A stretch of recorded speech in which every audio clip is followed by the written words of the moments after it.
We summarized Revelation 12:1 and the language of heaven and earth. And we're gonna, if you haven't watched that video, if you haven't seen my last one, which was on Revelation 12:1, dealing with the understanding of the heaven and earth covenant, then this is not going to make sense to you. So I would really, really, really recommend that yeah, you watch that first, or this is just going to seem really kind of out to lunch to you. It won't make very much sense. All the context was kind of built into that. So, oh man, this is awful.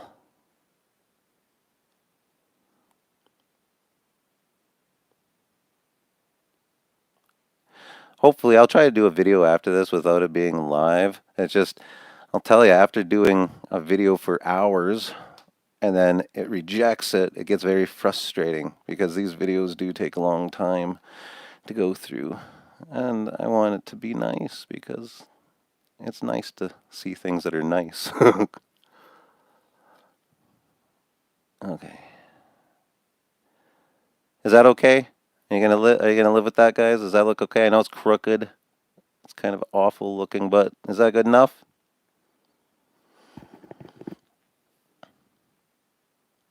Okay, so we're going to be in order to understand the book of Revelation, chapter 12, what we need to do is first take a look at Matthew chapter 2 because it sets the context of what it is that we're actually dealing with. So, in order for us to do that,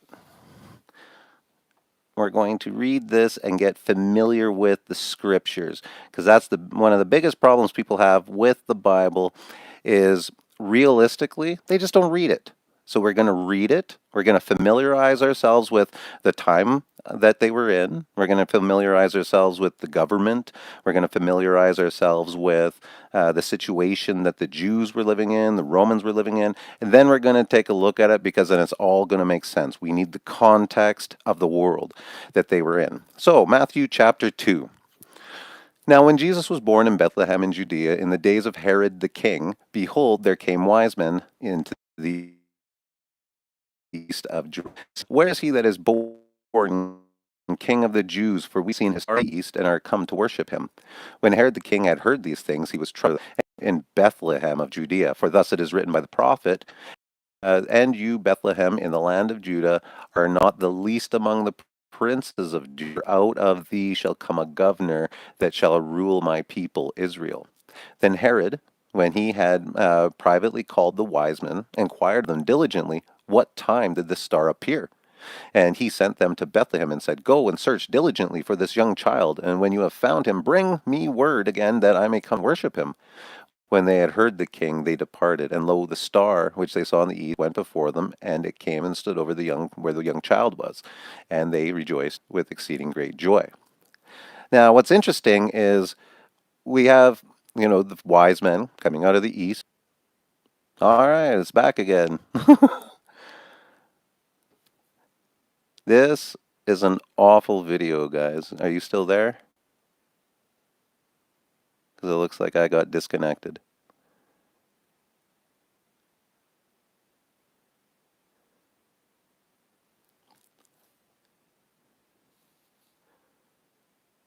All right, so I I can't tell if there we go. Thank you, someone. Perfect. Okay, so continuing on. So we had just a summary because there's a break, unfortunately. So we had Herod the king calling upon the Pharisees, the scribes, the high priest, the wise men came. They were redirected to Bethlehem at the behest of King Herod, who said, please come and tell me once you find him. But what's really interesting about it was he was lying. King Herod had no interest whatsoever in the well-being of this child. In fact, it said, and being the wise men being warned by God in a dream that they should not return to Herod, so they actually departed and went another way to their own country. And when they did depart, behold, the angel of the Lord appeared to Joseph in a dream, saying, arise and take the young child and his mother and flee into Egypt, and you will be there until I bring you word. For Herod will seek the young child to destroy him. So when he arose, he took the young child and his mother by night, and they departed into Egypt. And there he was until the death of Herod, that it might be fulfilled, which was spoken of the Lord, saying, Out of Egypt I have called my son. Then, so Herod, who saw that he was mocked of the wise men, was exceedingly wroth, and sent forth and slew all the children that were in Bethlehem, and in all the coasts thereof, from 2 years old and under, according to the time in which he had diligently inquired from the wise men. So we get this very nasty event in this at the birth of Jesus. We have the wise men come, goes to the king. King identifies where this king of the Jews is supposed to be. He sends them out, and he was setting it up so that he could kill this king of the Jews. But God prevented that. So now Herod, in his anger, reached out, and instead of being able to slaughter Jesus, he slaughtered all of the Israelite children in that area under the age of 2. So there's a massive destruction to these people done by King Herod, who is famously known for being the king of the Jews and a friend of the Romans. Now, why is that? That's because Herod, also known as Herod the Great, was a Roman client king of Judea. He was referred to as the Herodian kingdom. He is known for his colossal building projects throughout Judea, including his renovation of the Second Temple in Jerusalem and the expansion of the Temple Mount towards the north, the enclosure around the cave of the patriarchs of Hebron, the construction of the port of Caesarea's Maritima, the fortress of Masada and Herodium. Vital details of his life are recorded in the works of the first century Roman Jewish historian Josephus. Herod also appears in the Christian Gospel of Matthew as the ruler of Judea who orders the massacre of the innocents at the time of the birth of Jesus. Herod's rule marked the beginning of the new history of Judea. He overthrew the Hasmonean antagonists in a 3-year-long war, ruled under Rome over lordship until his death in 4 BCE, and officially passed on the throne to his sons, thus establishing his own so-called Herodian dynasty. Herod was granted the title of King of Judea by the Roman Senate. As such, he was a vassal of the Roman Empire and expected to support the interests of the Roman patrons. Herod's support for Rome was a major factor in enabling him to maintain his authority over Judea. There have been mixed interpretations considering Herod's popularity during his reign. For the Jewish War, Josephus characterized Herod's rule as generally in favorable terms and gives Herod the benefit of the doubt for the famous events that took place during his reign. However, in his later works, Jewish Antiquities, Josephus emphasizes the tyrannical authority that many scholars have come to associate with Herod's reign. Herod's despotic rule has been demonstrated by many of his security measures aimed at suppressing the contempt of his people, especially Jews, had towards him. For instance, it had been suggested that Herod used secret police to monitor and report the feelings of the general populace towards him. He sought to prohibit protests and had opponents removed by force. He had a bodyguard of 2,000 soldiers, and Josephus actually describes various units of Herod's personal guard taking part in Herod's funeral. Now, upon Herod's death, the Romans divided his kingdom among 3 of his sons and his sister. What's interesting is when we take a look at this, Herod Antipas, his son, became the tetrarch of Galilee, which is where Jesus spent most of his time. So we have Herod giving way to his son Herod, and both Herods ruled over Jesus. Now, Herod Antipas, the son of Herod the Great, who became the ruler, the tetrarch of Galilee, and ruled throughout Jesus' ministry. So now, this Herod, just like his dad, picked up in the same boat, the same stream, the same ideals. He got caught up battling the prophets and Jesus. But Herod the Tetrarch, being reproved by him for Herodias. Herodias was his brother Philip's wife.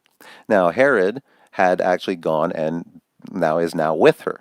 So Herod the Tetrarch was reproved by John the Baptist for this action, saying that, this is evil, and all the other evils that he had done. And added above all this, so in response, Herod threw John the Baptist, a prophet, into jail. Now John had said to Herod, "It is not lawful for thee to have thy brother's wife." So Herodias, her brother's wife, the brother's wife, had a quarrel with him and wanted to kill him, but he couldn't. So eventually, that led to Herod and immediately the king sent an executioner and commanded his head to be brought, and he went and beheaded John the Baptist in prison. So here we have Herod following in the footsteps of his father.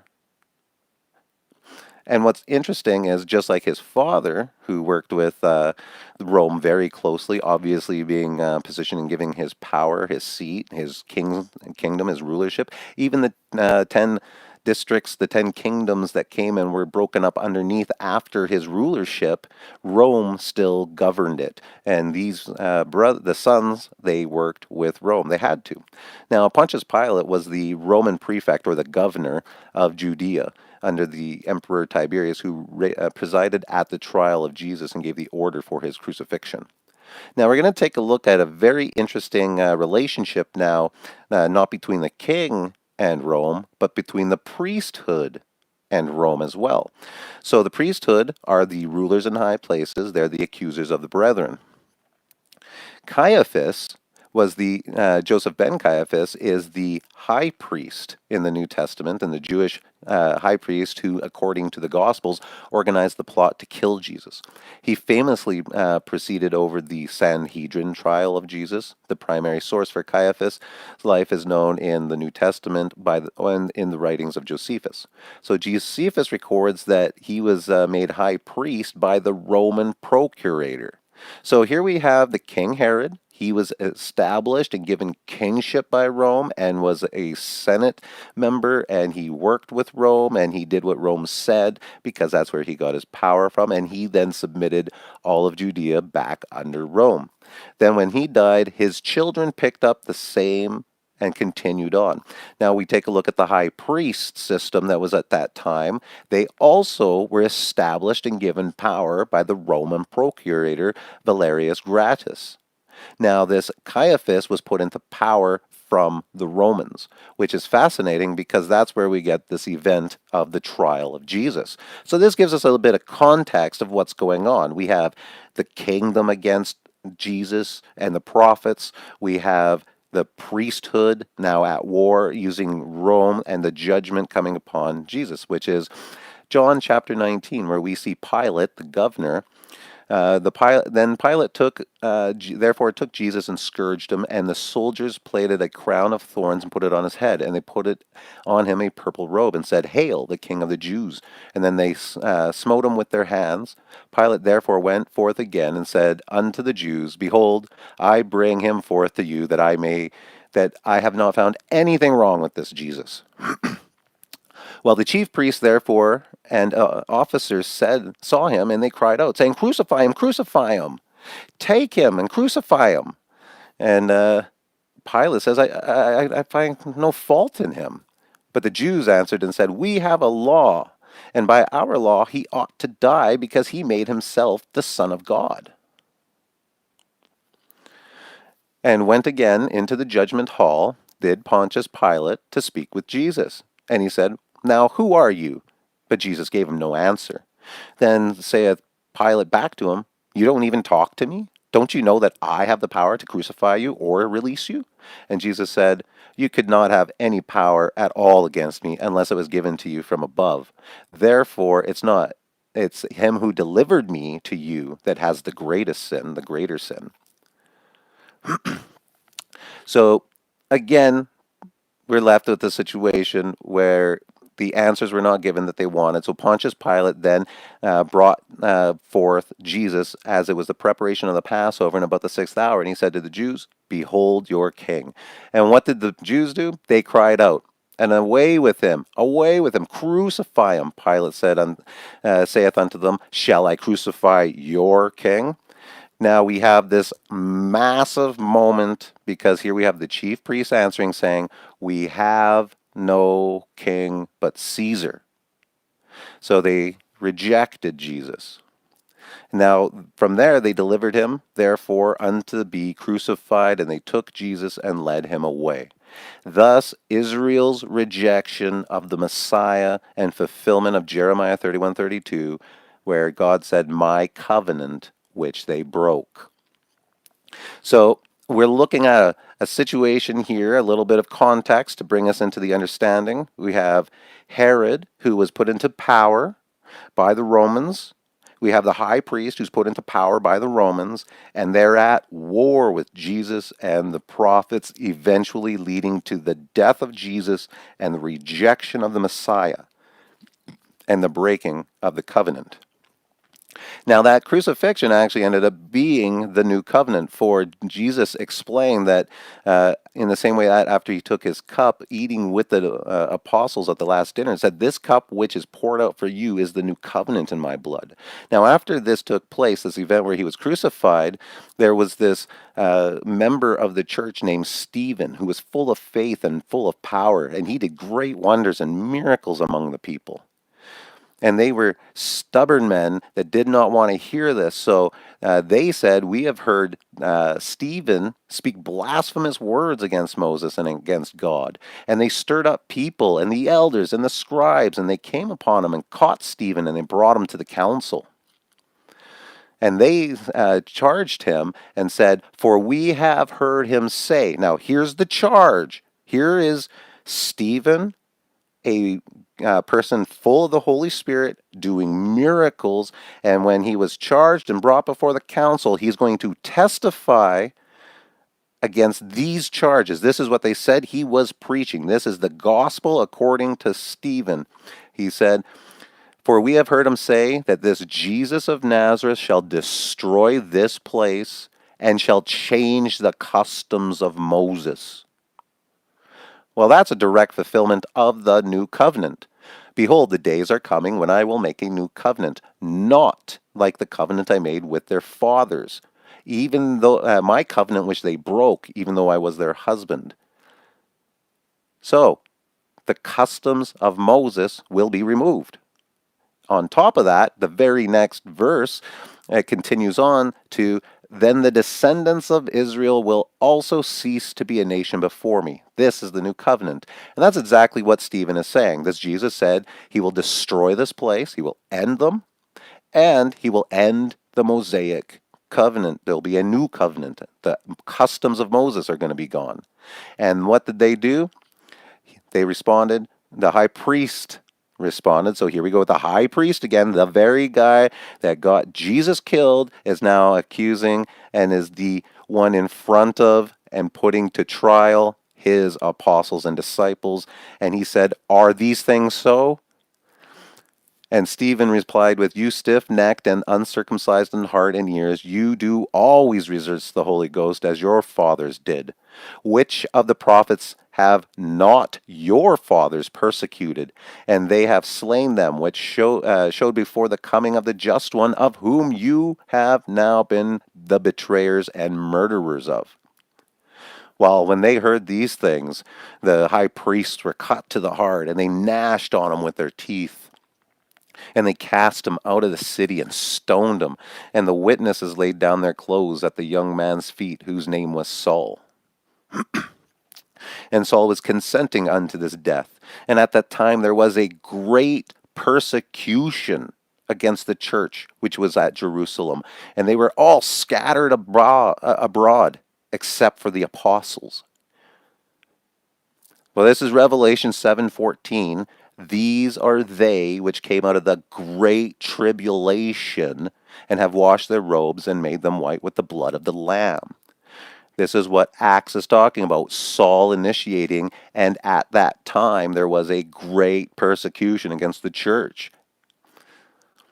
Now we go on into Acts, continuing, "As for this Saul, he made havoc against the church, entering into every house, and hailing men and women, and committing them to prison. He went door to door, looking for Christians, and then had them thrown into prison." And Saul, yet breathing out threatenings and slaughter against the disciples of the Lord, went back to the high priest, because that was, again, who was in charge. The high priest was in charge of the attack and the persecution on the church. and desired of him letters to Damascus to those synagogues, that if he may find any of this way, whether they were of men or women, that he might bring them back in bounds to Jerusalem. So he wanted to go out into Damascus and find even more Christians that he could bring back and put into jail. For as it is written, for thy sake we are killed all day long, we are accounted as sheep for the slaughter. That is the basic foundation of context that we need to understand Revelation 12. We have Herod the king, who at the birth of Jesus tried to kill him and wipe him out, but because the angel of the Lord saved him through a vision, he was able to flee into the wilderness, into Egypt, for a time. Then when that time passed, Herod passed on and died, and Jesus came back into the city. He started preaching. Then Herod's son began another persecution against the church, the prophets, and against Jesus, as we will continue to see. And then we also saw the high priests get in on this, and they actually killed Jesus, which led to a further persecution of all of his followers, to the point where they were going door to door looking for them, throwing them in jail, killing them daily, and the great persecution was upon them. Revelation 12. And there appeared a great wonder in heaven, a woman clothed with the sun, and the moon under her feet, and upon her head a crown of 12 stars. So we've been through this. This is covenantal, righteous Israel. This is the Israel that is a covenantally faithful and true. They believe in it. This is the perfected thing. And we've been over this. Why? This is important because she was being with child and travailing in birth and pained to be delivered. So here we have covenantal Israel about to give birth to Jesus. And there appeared another wonder in heaven. And behold, a great red dragon. Now, heaven doesn't mean the stars. We've been through this. The great wonder in heaven, just as the covenant of the heaven and earth explained. And there appeared a great wonder in heaven, which was Israel. Another great wonder in heaven, but this time it is a great red dragon, and having 7 heads and 10 horns. Now, what we're going to do is familiarize ourselves with this language, because the language of the book of Revelation answers who this is. So when we take a look at this, Revelation 13:1 gives us this. And I stood upon the sand of the sea, so the nations, and I saw a beast, a nation, rise up out of the nations, and having 7 heads and 10 horns. So here we have the beast with 7 and 10, and here we have the red dragon with 7 and 10. Now, we're going to use Scripture to interpret Scripture. This isn't going to be my opinion. We're going to let the Bible tell us what this means so that we're not getting all mixed up in here. Revelation chapter 17. An angel saying to John, I will show you the judgment of the great whore that sits upon the waters. So he carried me away in the spirit into the wilderness, and I saw a woman who sat upon a scarlet-colored beast, full of names of blasphemy, having 7 heads and 10 horns. Well, this is the beast we were just looking at, obviously, because it has 7 heads and 10 horns, and upon his head the names of blasphemy. So Revelation 17 is clearly describing this beast. Verse 5, and upon her, the woman sitting on this beast, upon her forehead, well, we know that the number of the beast is either on the hand or the forehead, so the number of the beast upon her forehead was a name written, Mystery, Babylon the Great, the mother of harlots and the abominations of the earth. And the angel said unto me, I will tell you the mystery of the woman and of the beast, which has the 7 heads and 10 horns. So the angel is actually now going to tell us who the woman is, who the beast is. So here is the mind which has wisdom. The 7 heads are 7 mountains on which the woman sits. And there are 7 kings. 5 are fallen and 1 is, and the other is not yet come. And when he comes, he must continue for a short time. And the 10 horns which you saw are 10 kings, which have received no kingdom as yet, but receive power as kings for 1 hour with the beast. Now, Rome is interesting because 7 hills of Rome are groups of hills on or about which the ancient city of Rome was built. One of the best known nicknames for the Rome is called the City on 7 Hills, or the City of 7 Hills. This is, of course, because the ancient city was built on and between 7 hills, all of which make up the part of the core of the modern Italian capital. So the beast had 7 heads, the 7 mountains. To John, it was explained that the 7 heads represented not only 7 mountains on which the woman is seated, but also 7 kings, 5 of whom which had fallen. One is, the one has not yet come. So 5 of whom have fallen. One is, the other has not yet come, and when he does, he must remain only a little while. Well, Rome is the city of history, famous for the 7 mountains. The first century Rome celebrated the feast of the 7-hilled city.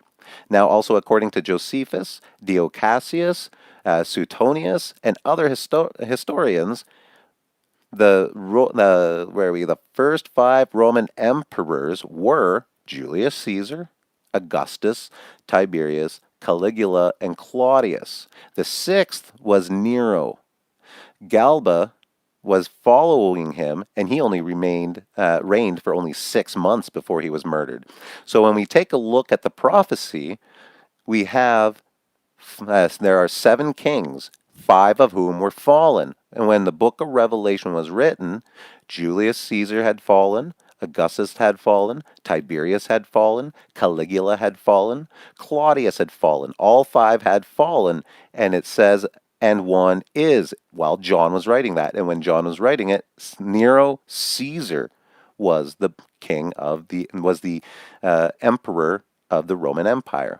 Then after him, we got Galba, who only lived 6 months before he was murdered. So just as it says, and the other one has not yet come, and when he does, he must remain only a little while. So Rome and the emperors completely are identified perfectly in this description.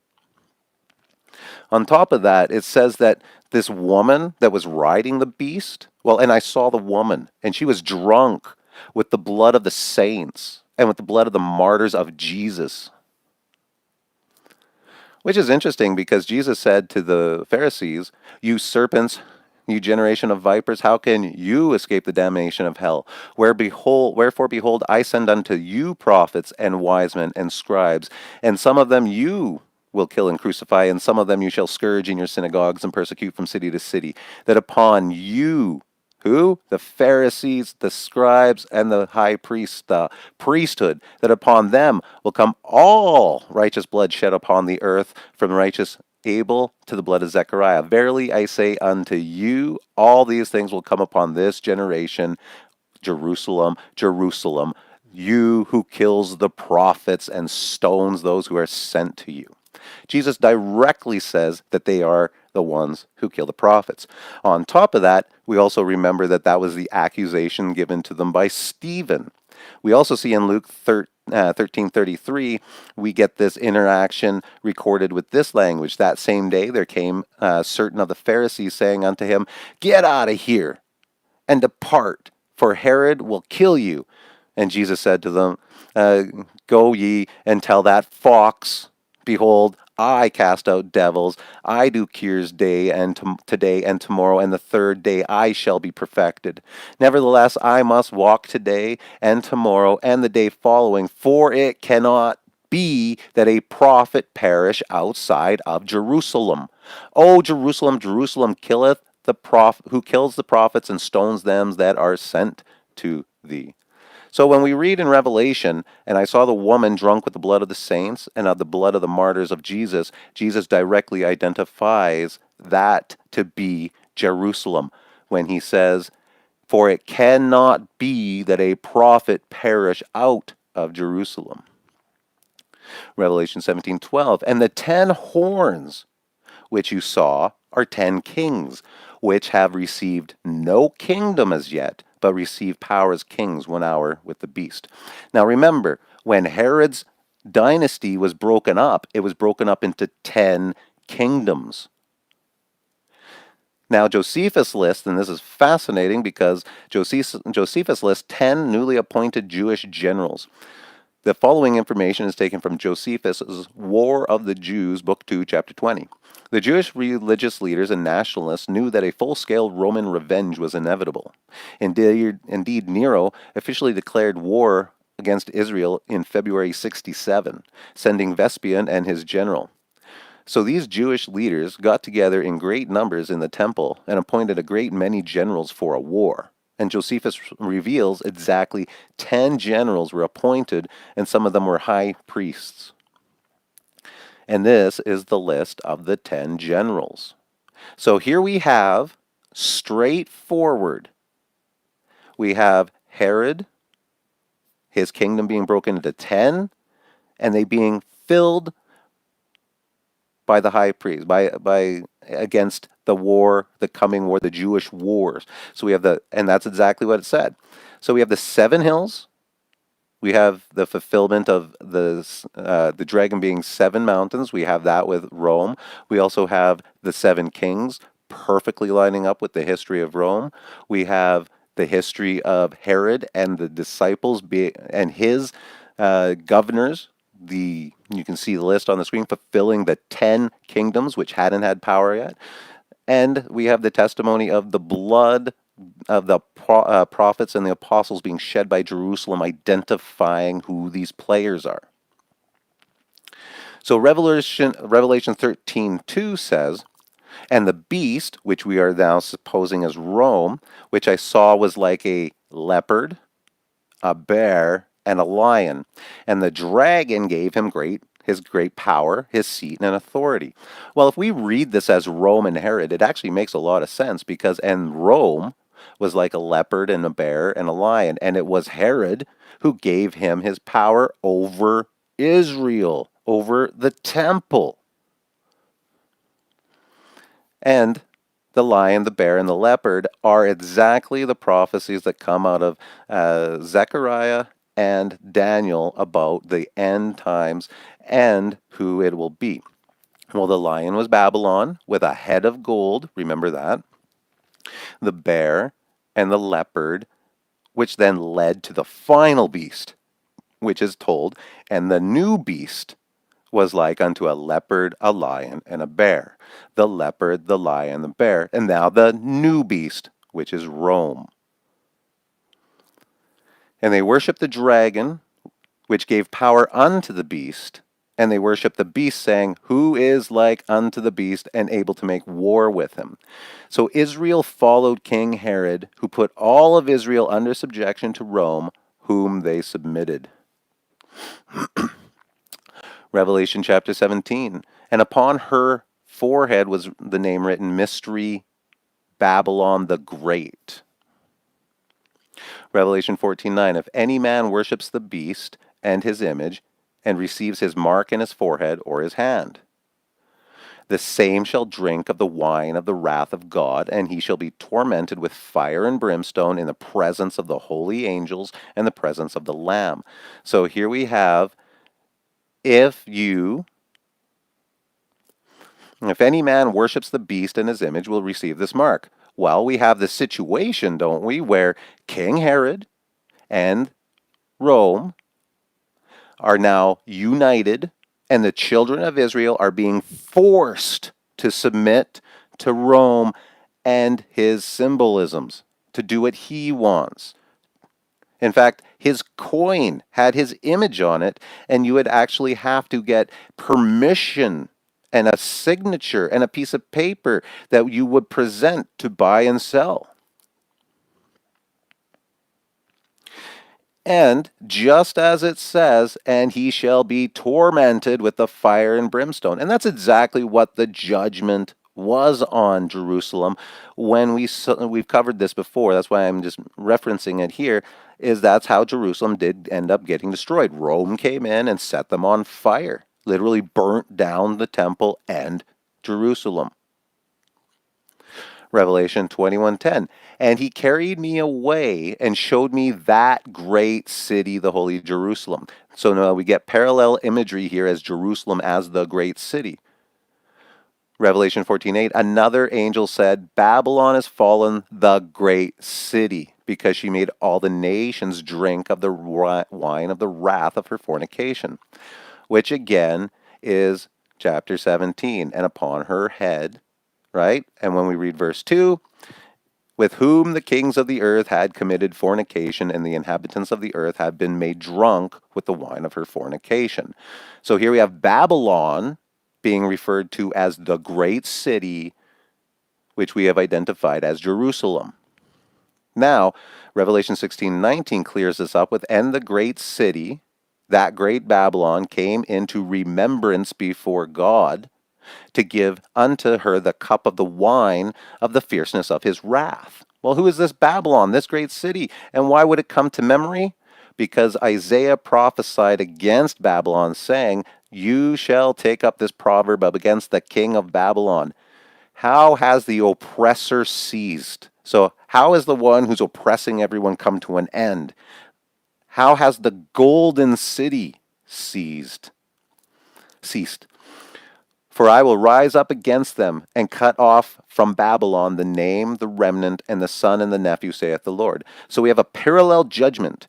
We hear in Revelation that the great harlot is going to be judged just like Babylon, and that judgment of Babylon is going to be cutting off Babylon's name and their remnant, which again is what was brought to the high priests by Stephen in his trial, that the descendants of Israel will also cease to be a nation forever.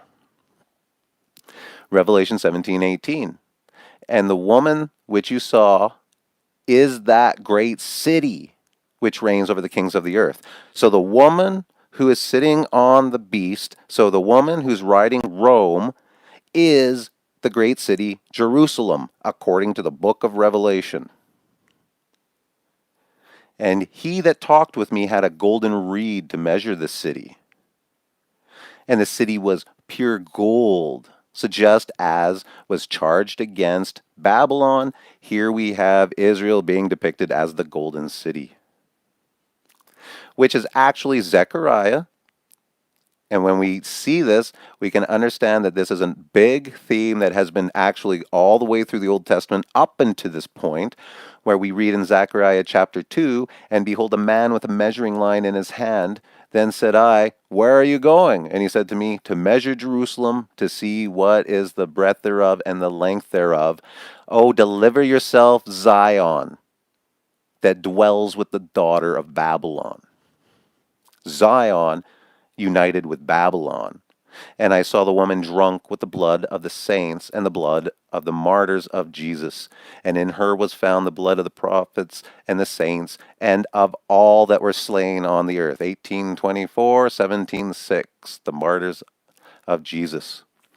Revelation 18:2. And he cried out, Babylon the great, Jerusalem is fallen, because it has become a habitation of devils. Come out of her, my people, that you may not be partakers of her sins, that you receive not of her plagues. For her sins have reached up unto heaven, and God has remembered her iniquities. Standing off far for the fear of her torment, the apostles who have fled, everyone who has listened to Jesus in Matthew 24, he said, when you see the city surrounded, flee to where? Did he say get out and run? And he said to the people in Matthew 24, flee to the hills in Judea. So it was a local event. This isn't a universal judgment. This is stand far off and you can watch it happen. Just as Jesus said, run from the city and you can see it happen. Standing far off from the fear of her torment, alas, alas, the great city Babylon, that mighty city, for in 1 hour is thy judgment come. Dearly beloved, avenge not yourselves, but rather give place unto wrath. For it is written, vengeance is mine, I will repay, saith the Lord. This is Paul saying this, who is an apostle. Revelation 18:20, rejoice over her, you in heaven, and you, holy apostles and prophets, for God has avenged you on her.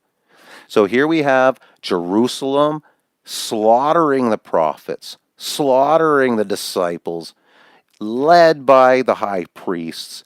Who is Jerusalem? And here we have Paul saying, let us not fight back. God will have his day of judgment over her. And in Revelation 18:20, he did, saying that the holy apostles and the prophets have been avenged. So this is a direct reference to the immediacy of the time of the apostles and the disciples. And a mighty angel took up a stone like a great millstone and cast it into the sea. Thus with violence shall the great city Babylon be thrown down, and shall be found no more at all. Which again is, then the descendants of Israel will also cease to be a nation before me forever. So let's read this again. And there appeared another wonder in heaven, and behold, a great red dragon, Herod, king of Israel, having 7 heads, 10 horns, and 7 crowns upon those heads. And his tail drew a third of the part of the stars of heaven. And the dragon stood before the woman which was ready to be delivered, for to be devoured her child as soon as it was born. And she brought forth a man-child who was to rule the nations with a rod of iron, and her child was caught up unto God and to his throne. Oh, I got it back to back with a big screen. Should have read it from here. So, another sign appeared in heaven. Behold, the great red dragon, Herod, king of Israel, mixed with Rome. Now, his tail did sweep down a third of the stars of heaven. Well, we understand from the last video that the stars of heaven are referring to the children of Israel. We had Israel interpret the dream of Joseph. When Joseph had the dream saying that the sun and the moon and the stars bowed down to him, it was Joseph who became Israel, whose 12 sons were the 12 tribes of Israel. And he said, you think your mom and your dad and your 12 siblings are going to bow to you? And they were referred to as the stars of heaven. And here we have, behold, Herod, who put down a third of the stars of heaven and cast them to the earth. Well, we just read that in Matthew 2. It was Herod who slaughtered all the innocents under the age of 2 and cast them out. And the dragon stood before the woman who was about to give birth. Why? This is the picture of Herod standing before Jesus about to be born, trying to find him, but he couldn't. So he killed all the innocents. And how do we know it was Jesus? Because of verse 5. She gave birth to a male child who is to rule all the nations with a rod of iron, but her child is caught up to God and to his throne.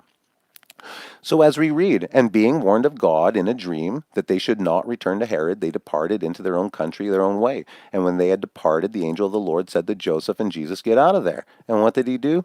Herod saw that he was mocked of the wise men and was exceedingly wroth and sent forth and slew all the children. And that's exactly what we're reading in verse 4. Now, verse 5, the male child is to rule all the nations with a rod of iron. Psalm 2, God announcing, he has said to me, you are my son. Today I have fathered you. Ask me of it, and I will certainly give you the nations as your inheritance, and the ends of the earth as your possession. And you shall break them with a rod of iron, and shatter them like earthenware. And it also says in the scripture that he was caught up to God and his throne. Well, Acts 1:9, and when he had spoken these things, while they beheld, he was taken up, and a cloud received them out of their sight. Luke 24, and it came to pass, while he blessed them, he was parted from them and was carried up into heaven. So there's no doubt that this Revelation 12 is talking about Herod seeking the life of Jesus that was being birthed by the covenant Israel in 12:1, and because he couldn't, he was wroth and went forth and slew the children, which was a third of the stars of Israel. Now we need to take a look at the word angel, because we're going to take a look at the red dragon's angels. So in order to do that, what does the word angel mean? The first thing people think of when they hear the word angel is a being with wings, a supernatural being. Well, the word angel actually just means the word messenger. So when we hear an angel being sent, we're hearing a messenger is being sent. So when we read and continue on, and there was a war in heaven, Michael and his angels fought against the dragon, and the dragon fought against his angels, and prevailed not. Neither was there a place found any more in heaven. And the dragon was cast out, that old serpent called the devil and Satan, which deceives the whole world. He was cast down to the earth, and the angels were cast out with him. And I heard a loud voice saying, Now is come salvation and strength and the kingdom of our God and the power of the Christ. For the accuser of our brethren is cast down, which accused them before our God day and night. So let's break this down. And there was a war in heaven. So now we have a war between Michael and his messengers and against the dragon. So who fought against the dragon? Well, we already know that was the apostles and the prophets and the disciples. And Michael. So who is Michael? Well, Isaiah 9:6 says, For us, unto us a child is born, unto us a son is given, and the government will be upon his shoulder, and his name shall be called the Prince of Peace. We are all familiar with this. This is the famous prediction of the Messiah. Daniel 9:25. Now therefore, and understand, know and therefore understand that from the going forth of the commandment to restore and to build Jerusalem unto the Messiah the Prince. So we have a direct reference to the Messiah and the Prince of Peace. We have a direct reference to the Messiah the Prince. Then in Daniel 12:1, and at that time Michael shall stand up, the great prince. So the Messiah, the great prince, the Prince of Peace, at that time, the Messiah, Michael, stands up, the great prince, which stands for the people. And there shall be a time of trouble, such as never was. There was, since there was a nation even to that same time. So when Michael stands up, when the Messiah stands up, that's when the tribulation took place, when Jesus appeared. And at that time the people shall be delivered. Jesus was the deliverer. He was the one that at that time established the new covenant, delivering them. And what does it go on to say? Everyone that shall not be found written in the book, the Lamb's book of life. The Lamb is Jesus. Daniel 9:26. Afterwards the Messiah shall be cut off, and the people that shall come will destroy the city and the sanctuary. So now we have the prince is the Messiah named Michael. After he arises, causes the great tribulation, then Jerusalem and the temple will be destroyed. Literally what took place upon Jerusalem and the temple when Rome did it. Like literally. The name Michael is actually a Hebrew name, which means who is like God, or gift from God. Well, interestingly enough, Michael meaning who is like God, well, John goes and expresses Jesus speaking in John 5:18 through 24, saying, For this reason, therefore, the Jews were seeking all the more to kill him, because he not only was breaking the Sabbath, but also was calling God his own Father, making himself equal with God. So now here's Jesus making himself like God. Truly I say unto you, the Son can do nothing of himself unless it is something he sees the Father doing. For whatever the Father does, these things the Son also does in the same way. For the Father loves the Son and shows him all things that he himself is doing, and the Father will show him greater works than these, so that you will be amazed. For just as the Father raises the dead and gives them life, so the Son also gives life to whom he wishes. For not even the Father judges anyone, but has given all judgment unto the Son, so that all will honor the Son just. So all will honor the Son like they honor the Father. The one who does not honor the Son does not honor the Father who sent him. So we can't get a greater description of God and Jesus and their likeness. Who is the Messiah? Who is Michael? And there was a war in heaven. Michael and his angels fought against the dragon. and the dragon fought against his angels. Jesus and his apostles fought against Herod and the high priests and the priesthood, and prevailed not, and neither was a place found any more for them in heaven. Herod and his angels were removed from the covenant. This is referred to as death, just as Adam. We're familiar with that. I'm just going to expand on it for 1 second. So just as when Adam was kicked out of the garden, there was no longer found a place for them in Eden. And just as now they're kicked, Jerusalem and Israel as a whole, the priesthood, was being kicked out of the covenant in the exact same manner. There was no longer found a place for them anymore in heaven. Revelation 12:4, and his tail drew the third parts of the stars of heaven and cast them to the earth. Well, that's the terms that were used to describe the children that Herod slew, was being cast to the earth. Why is that a big deal? Because that's what we're talking about in this war. Revelation 12:11, and they overcame him how? By the blood of the Lamb, by the word of their testimony, and they loved not their lives unto death. So they won. The battle that we see here taking place between Jesus and his apostles against Herod and his apostles was decided by the argument of Jesus' blood.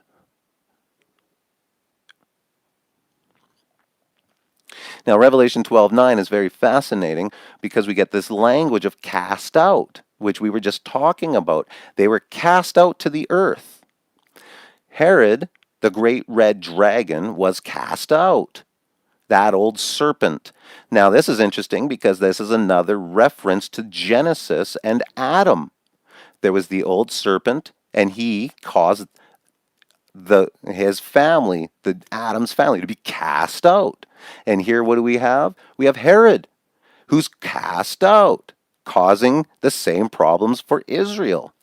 Now, he was called. Now, this is very important to understand. Herod was called the devil and Satan. It doesn't say, and the great dragon which was cast out is the devil and Satan. It says, and the great dragon was called devil and Satan, which deceived the whole world, and he was cast out into the earth, and his angels were cast out with him. So let's deal with which deceiveth the whole world. Luke 2:1, and it came to pass in those days that there should be that there went out a decree from Caesar Augustus that all the world should be taxed. Well, we understand that Caesar Augustus did not have authority over the entire world. In fact, he could not tax the entire world. This is a phrase that actually means the whole world under the authority. And it's used multiple times in Scripture, actually, when we read it. So when we're talking about in this context, and it came to pass in those days that from Caesar Augustus that all the world should be taxed, we see this phrase meaning the whole world under the authority. Same in Revelation 12:9, and the great dragon which deceived the whole world. This is talking about the world under his authority. The great dragon deceived all of Judea, all of Israel, all of the temple, is what it's saying. And he was cast out. Let's now deal with that cast out. We were talking about that. And he was cast out to the earth. So they were separated from the covenant. Now we're going to deal with number 3 here. Herod and his angels and what they were called. Satan. Now the word Satan is the word Satan. And it actually doesn't mean angelic evil beast. It doesn't mean spiritual entity. It doesn't mean any of that. The word Satan means adversary, one who withstands. Adversary in general, personal, or national. It just means someone who is who is adverse, who is in opposition, an opponent. So this word Satan, is an adversary. And fascinatingly enough, the very first time the word Satan appears in the Bible, or Satan, the very first time it's actually being attributed to Jesus. And God's anger was kindled because he went. And the angel of the Lord stood in the way for an adversary against him. And that's actually in the Hebrew the word Satan. So here we have God having his anger kindled, which we know as a reference to Deuteronomy, where his anger was kindled because they were not following the law. And the angel of the Lord stood in the way as Satan against him. We actually see this continue on in Samuel, where we get the princes of the Philistines were wroth. And the princes of the Philistines said to him, "Make this fellow, this man, return, that he may go against his place, which thou hast appointed him, and let him not go down with us to battle. Unless in the battle, because in the battle, what we don't want, lest in the battle he be a adversary, a Satan to us." That's the exact word Satan. Again, it's the word Satan being attributed to a man. We have this event as well. For in 1 Kings we read, "Therefore the Lord said to Solomon, because you have not kept my covenant and my statutes, I will surely tear the kingdom from you. The Lord," and then he goes off, "notwithstanding, I will not do it in your days for David your father's sake, but I will tear it out from the hand of your son. However, I will not tear away all of the kingdom, but I will give one tribe to your son for David my servant's sake, and for Jerusalem's sake, which I have chosen." And the Lord raised up a Satan to Solomon, an adversary. That's the word Satan again. And who was this Satan? The Lord raised up Satan to Solomon. Hadad the Edomite. He was of the king's seed in Edom. A man. So God forms an enemy against him.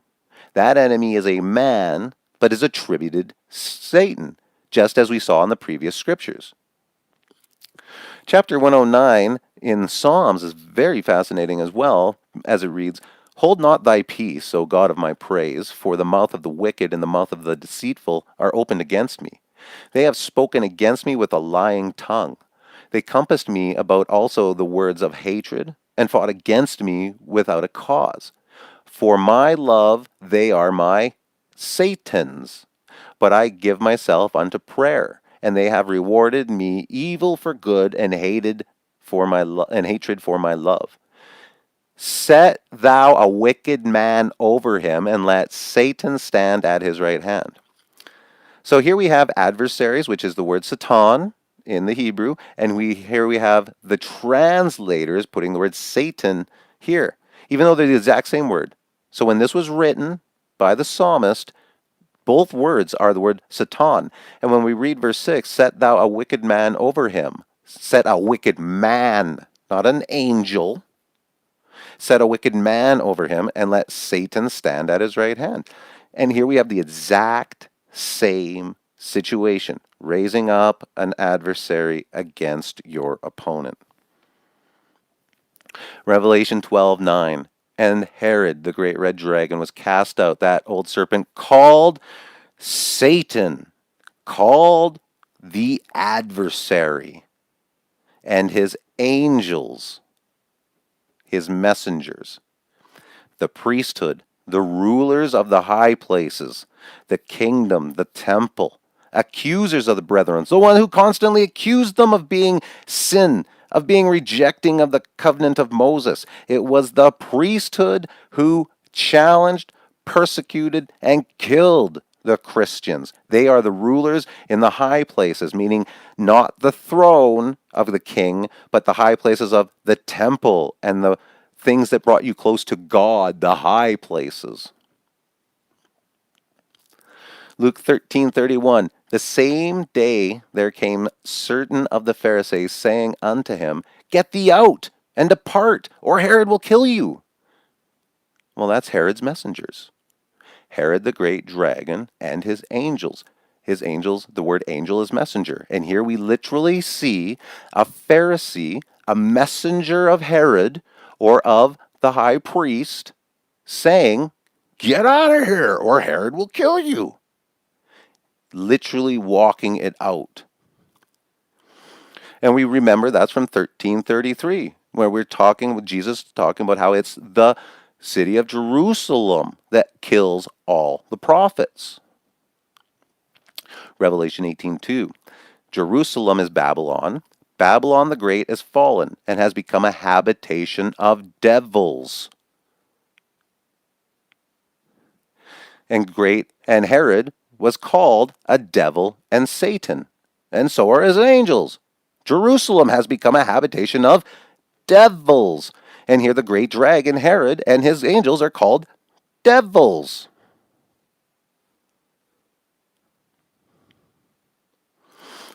So here Jerusalem is attributed the description of devils and unclean, which Jesus said of them himself.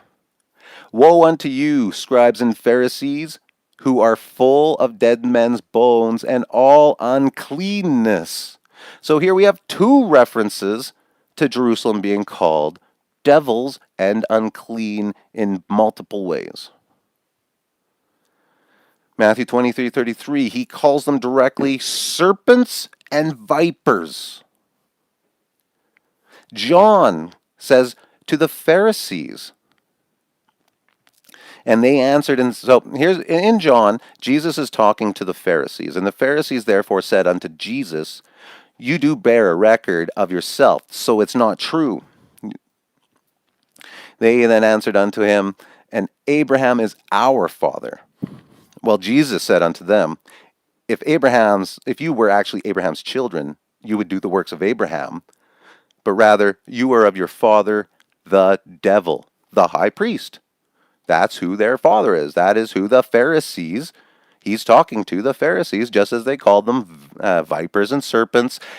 Jerusalem is a habitation of devils. He just finished saying your father is the devil, which is the high priest. So we see this language all throughout the New Testament because Israel has become the opposition of God. They've become apostate. The hearts and love of many grew cold, and they followed after Herod. They followed after Rome. They followed the red dragon and the beast.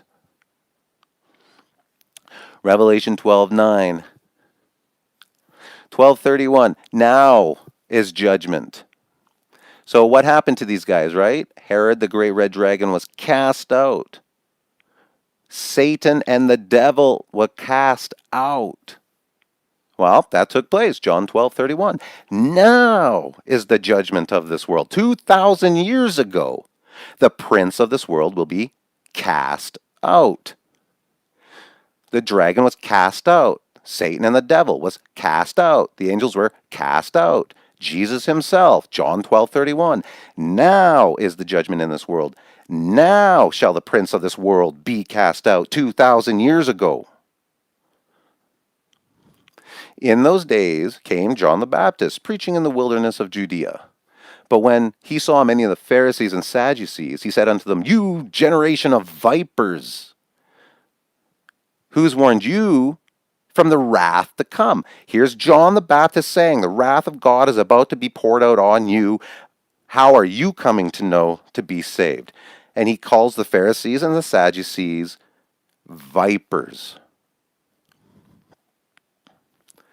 And Jesus from Nazareth came out of Galilee and was baptized by John in the Jordan.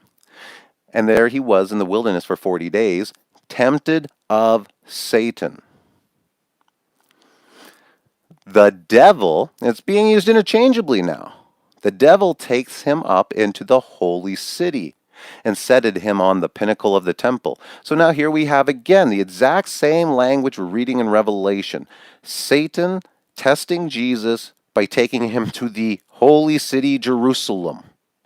The devil takes him there.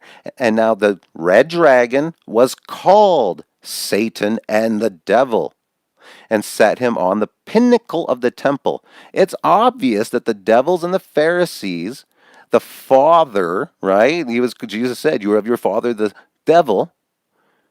They're the ones doing this because they're the ones that have access to go to the temple in the holy city. That is who runs it. Matthew 4:8, the rulers in high places. And the devil takes him up into an exceedingly high mountain and shows him all the kingdoms of the world and the glory of them. So they're in the temple. Then they go up a mountain. Okay? And he was able to see the kingdoms of the world. Well, the kingdoms of the world were the 10 kingdoms under the authority, there it is again, of the world. The kingdoms under the authority which was ruled by Herod. So they went up this mountain, and from the temple, he said, we'll give you the temple. Now we're going to give you all the kingdoms of the world, the 10 kingdoms that were divided when Herod died, and it was divided among his children, the 10 kingdoms. Mount Moriah. God established the covenant with Israel from a mountain, and the Holy of Holies was established on a mountain. And it's a very common ancient view of being closer to the heavens. Mount Moriah, as the site for the future temple, David chose Mount Moriah, however you want to pronounce it, or the Temple Mount, where it was believed Abraham had built an altar on which to sacrifice his son Isaac. The first temple was constructed during the reign of David's son Solomon. So here we have the temple being built on a mountain. They were just in the temple, and they then walked up a mountain. They were in the temple and walked up Mount Moriah. It's the same thing. That's why it's an exceedingly high mountain. And why is that? Because many ancient cultures consider the mountain as a center of the world. It often serves as a cosmic axis linking heaven and earth. And we read that the Holy of Holies, which was built on top of Mount Moriah, was the belief of the Hebrew people that that's where God met earth, where heaven met earth, and the junction between the two became a reality at the top of the mountain. And we just had Jesus being tested by Satan and the devil. Great Herod called Satan and the devil. And his angels were called Satan and the devil. And here we have Satan and the devil taking him to the temple and to the high mountain of the temple. Matthew 4:9. Then this Satan devil turned to Jesus and said, I will give you all of this if you will fall down and worship me. Only the high priest would have the authority. Only Herod, combined with the high priest, would have the authority to give away the temple and the nation if he would submit to the high priest. Then said Jesus unto him, Get thee behind me, Satan, get thee hence. For it is written, You shall worship the Lord your God, and him shall you only serve. So now he says to this individual, Get behind me, Satan. Well, this is exactly what he said to Peter. Now, Peter was with the apostles and Jesus was explaining, look, I have to be betrayed. I will be sent to the cross, and I will die. I will be crucified. And Peter, rejecting that notion, said, No, I will not allow this. So Jesus, frustrated with Peter, turned and said, Peter, get thee behind me, Satan, for you are an offense unto me, for you savor not the things of God, but those of men. So Peter's desire was of his manly desire to keep him alive, but it was against the wishes of God. So he was an adversary. He was being an opponent. And that's exactly what we see in Matthew being here of Satan. It's not talking about an angelic magical being. Satan is a man, as we've seen throughout the scriptures. And this man is a combination of images between Herod mixed with the high priest. Matthew 4:11, then the devil left him. So we start that whole event with, now the ruler of this world will be cast out. Now the judgment has come. And immediately it goes into the conversation of the testing, that all that takes place, and the devil was defeated. Satan was defeated. And what happened immediately after the battle between Jesus and this Satan devil? Jesus came into Galilee preaching the gospel of the kingdom of God. And what did he say? The time is fulfilled. He did it. The judgment had come. The ruler of this world was cast out. And the battle began with Herod and his angels versus Michael and his angels. And the Time is fulfilled, the kingdom of God is at hand, so therefore repent and believe in the gospel. And that was the beginning of Jesus' ministry. Interestingly enough, the scribes came at Jesus as a Satan, attacking him, saying that he was of the devils. And the scribes which came down from Jerusalem, see how they're connected, right? It's the high priest sending these people. And he said, he hath Beelzebub, by the prince of devils does he cast out devils. And he is called unto them, and he said to them in parables. Well, how can Satan cast out Satan? If a kingdom be divided, so interestingly, Satan is being compared to in this as a kingdom. And we're talking about the kingdom of God here, right? So how can Satan cast out Satan? If a kingdom be divided against itself, that kingdom cannot stand. And if a house be divided against itself, that house cannot stand. And if Satan rise up against himself and be divided, he cannot stand, but has an end. So obviously Satan isn't casting out Satan, so he's not working with Satan. And he goes on to say, no man can enter into a strong man's house and spoil his goods, except he first bind the strong man, and then he will spoil his house. Jesus had to first kick out Satan before he was even able to preach and become the king and have the right to say the things that he did. Otherwise, the ruler of the world would have cast him out. If you go into some guy's house and this guy is extremely strong, how are you supposed to take over his stuff? You can't. You can't take his stuff until you remove the strong man. Jesus is claiming to have already, in Mark 3, dispatched, cast out the serpent, the devil, the great red dragon, Herod and his angels. As we continue, let's give this a read and let's listen to it. And there was a war in heaven. Michael and his angels fought against the dragon, and the dragon fought against his angels. Jesus and his apostles fought against Herod and his apostles. But they didn't prevail, and there was no longer a place found for them in heaven. And the great red dragon was cast out, that old serpent called the devil and Satan, which deceives the whole world. And he was cast into the earth, and his angels were cast out with him.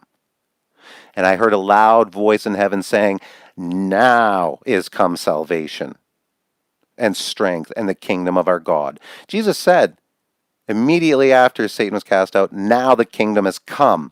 And here we have, now is come salvation and the kingdom and the power of our Christ. For the accuser of our brethren is cast down, which accused them before our God day and night. And we know that day and night is the darkness and the light. That's a reference to the covenant law. So which accuses our brethren. The brethren, this is a Jew writing to his brethren.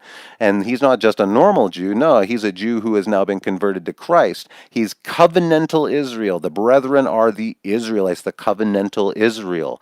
Now the accuser of the brethren of the covenantal Israel is cast out, the high priest, which accused them before God according to the covenant, day and night. Revelation 12:10. And I heard a loud voice in heaven saying, now is come the salvation. 2 Corinthians 6:2. Behold, now is the day of salvation. 2,000 years ago. Now is come salvation. Now the accuser of the brethren is cast out. Now judgment is upon the world.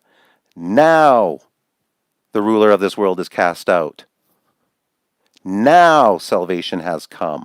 By Paul. Now salvation has come. Revelation 12. Therefore rejoice, ye heavens, and ye that dwell on them, those who are covenantal, those who believe Messiah. But woe to the inhabitants of the earth and the sea. For the devil has come down to you, having great wrath, because he knows that he has a very short time. So, Herod and the high priests, are they afraid that they're going to lose their kingdom? Are they afraid they're going to lose their temple? Do they believe they only have a short time now that Jesus came and is preaching?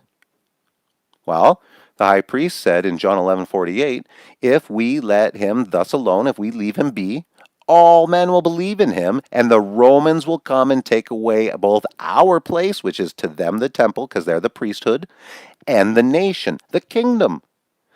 So they know they have a short time, because if they leave him going, the Romans will come and take everything away.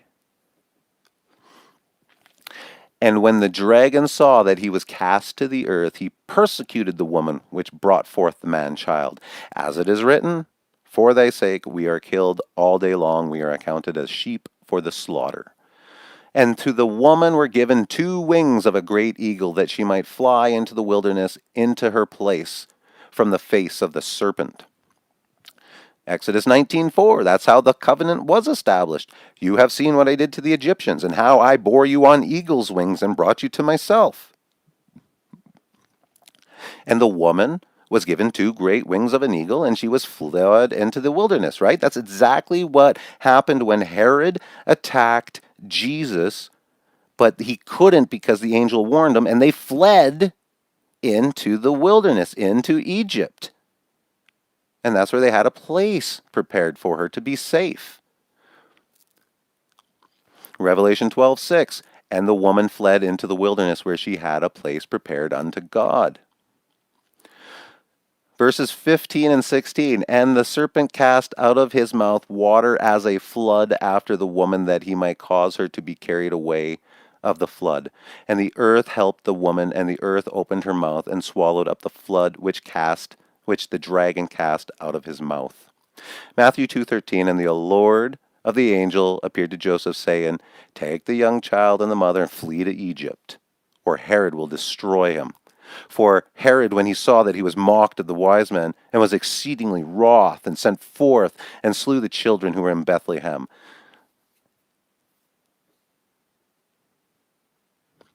And the serpent was cast out of his mouth, water as a flood after the woman, that he might cause her to be carried away. But the earth helped her and opened her mouth. Revelation 12:17, and the dragon was wroth with the woman, and went to make war with the remnant of her seed. Well, the woman was Israel, and her seed were the believers in the Messiah. The remnant of her seed.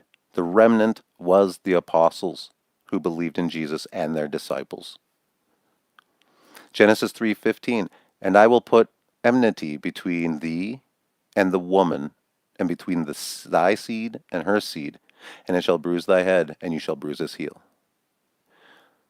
The dragon was wroth with the woman, and went to make war with the remnant of the seed, those who keep the commandments of God and have the testimony of Jesus, the crusher of the head.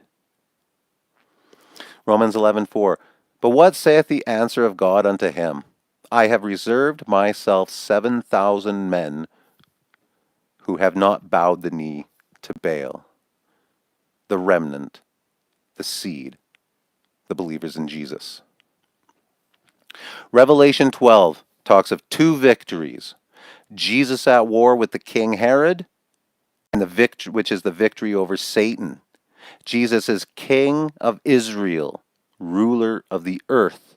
Jesus is the temple high priest of the heavens, ruler of he has become the Lord of heaven and earth.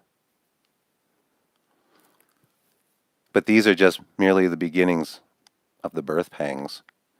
For next comes Revelation chapter 13. If you enjoy these teachings that I'm putting out and you would like to support the work that I'm doing, you can do so through Patreon or through PayPal. I would also like to ask at this point, if you enjoy this, I've already started a Bible channel where I'm going to be dedicating specifically just Bible teachings, and I think will be probably becoming more of a primary channel for me as this unfolds, because I've come to understand that the bigger issue that we're facing right now is people not understanding the Bible, and that's why we're in this predicament. So when we take a look at this, I hope I've been able to answer some questions, create a lot, because I know if you're coming from a futurist point of view, this is all brand new information. So please check it out. Test it. Test it. Take the time to read these scriptures. Read them in context. The whole chapter, the chapter before and after. Read the whole thing. And you will find that it is absolutely just what it says. The Bible, from the start to the finish, was about Adam, Adam's descendants, through the seed promised through that manifested in Jesus, Jesus bringing an end to Israel and that old covenant so that the new covenant established in his blood would replace it forever.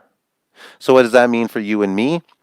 That means this, that the old covenant that was over the Hebrews that gave them access to God is no longer applicable. That is not how God wants us to get access to him. If you want to know God in this world, there's only one way, and it was paid for by Jesus and by his blood. And that blood will coat you, it will cover you, and it will make you perfect and be able to be accepted by God as perfect. That is the only way in creation to come to God and know him, have relationship, fellowship, and become his son. It's the only way. That's amazing and that's awesome because that means there's nothing else preventing you. Your lack of prayers, your lack of faith, your lack of good works, your lack. Do I need this ritual? Do I need to do this? Do I need to do this? Should I, work on my frequencies? Should I, go out and be a better person? Should I be this? Anything you can think of that will be something that is preventing you from knowing God was covered in the blood of Jesus. That's why he did it. That way everybody has equal access to God. But it has to come through Jesus. That's why it's so awesome. But that's also why everybody hates him. So you got to realize that the heart of man wants to come to God the way man wants to come. That's why this is a war, and that's why everybody is against the war. And that's why we need this revelation of revelation, because it will forever put the Bible in the correct context of history so that we will know who we are and where we stand with God for all times under the blood of Christ. Wherever you are, I hope this finds you well. God bless.